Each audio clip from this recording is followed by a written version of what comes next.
Hello and welcome to Bloomberg Quint. Today, Agam Somit and I would be wrapping up the market action for you. What a day of trade today. Also for the week. Well, this is market's fifth consecutive week of gains. Sensex and Nifty have rallied close to 2 and 1.5% for the week.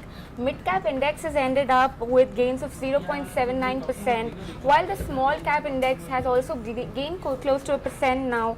Clearly that we can see it was a good day of trade today. Nifty gaining for 6th consecutive session today, hit that 52-week high of 8968 mark. However, it did cool by the close of the trade. Nevertheless, it was a day of gain and Nifty ended below that 8,950 level with gains of around 0.1%. Clearly, large cap stocks continue to hog the limelight. Yesterday, we saw those big moves of Reliance Industries playing out, and today we have that Bharti Airtel. Bharti Airtel jumped to that 17-month high in the intraday trade today that we saw after the news broke out that the company is looking to acquire Telenor. Well, Somit, would you like to give us more details about the deal? Yes, Bharti Airtel will be acquiring Telenor India. Now, this is another consolidation in process in the industry.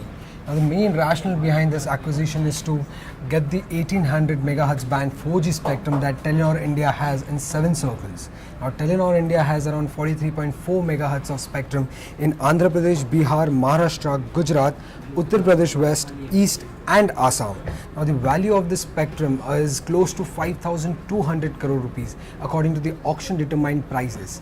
Along with the spectrum, Bharti Airtel will also be taking over the outstanding spectrum payments and other operational contracts, including tower lease. Now, the deal is expected to close in the next 12 months. Telenor is expecting it to complete in next 12 months. That's all from the deal that I can get to now.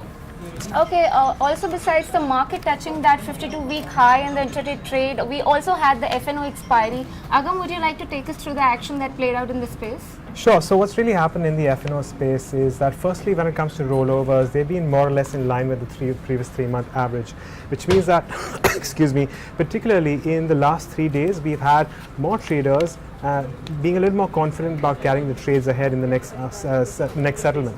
Let's take a look at what's happened in the options market and how things stack up when it comes to the open interest as we look into the March series.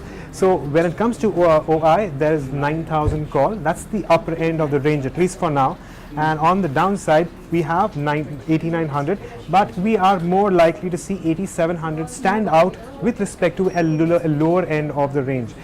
On the whole, we have the previous 3-month average standing at around 69%, and at last count, 5 minutes before the markets ended, we saw the rollover standing at around 68%, but this will of course change once the Bhav copy comes in.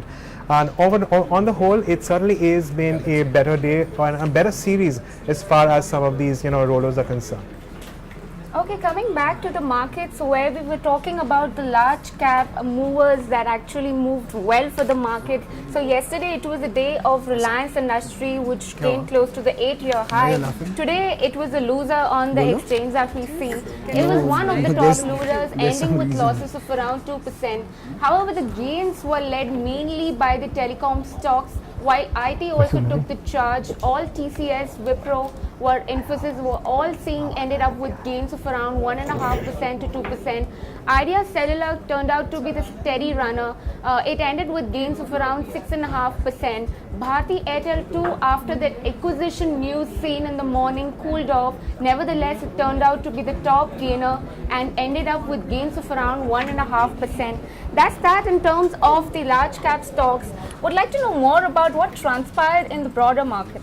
Sure, Nikki. So, before I go to the broader markets, I do want to address one of the viewer questions. This question comes from Nikesh Vadavati, and his question is, can you please tell us a little more about the rollover stats? So, Nikesh, as I was mentioning earlier, that the previous 3-month average stands at around 69%, and what we've seen in the last 5 minutes, as of the last 5 minutes of trade today, that the rollover stand, as far as the Nifty is concerned, stood around 67%. So it's only a tad lower than what we saw in the previous 3 months. However, this number will naturally be higher once we have the Bhav copy. That exact number will only come to know once we have the Bhav copy in hand around 5:30 p.m. So on the whole, as I was saying, we've had more traders who are more confident in taking positions ahead into the next expiry.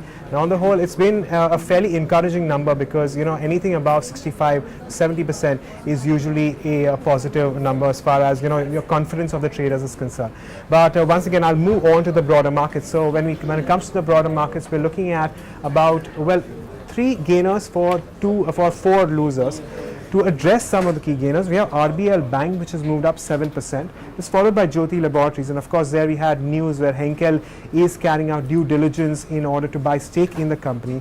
We have JP Associates, Crompton and Greaves, JSPL as well as Nilkamal all gaining anywhere between 5 to 6%. As far as the losers are concerned, Chennai Petroleum is down 3.4%. It's followed by ILFS Transportation, SH Kelkar, Raymond and Magna Filmcorp all losing anywhere between 2.5 to 3%. So on the whole, the momentum it's evenly split. We'll be waiting for more cues even in the broader markets and where they are headed. But Nikki, that's as far as the equity markets go. What's really transpired when it comes to the rupee and the bond? So rupee hit a 2-week high level around the 66.80 per dollar that we saw in trade today. Bond witnessed consolidation after hitting a 5-month high in the previous session of trade. Bond did see some consolidation. In fact, it did ease a little bit after the RBI minutes through new negative surprises. Well, the 4 out of 6 Monetary Policy Committee said they were favor in changing the monetary policy stance to neutral from accommodative, which was seen earlier, for the policy which actually happened on Feb 8. That's that in terms of rupee and the bond market, Agam. Right, so on the whole, it's been a fairly stable day, albeit we haven't really seen too much gains, but the benchmarks are once again showing more signs of inching towards lifetime highs. But that is all that we have for today. Stay tuned in the Bloomberg Quint, and we will see you next week.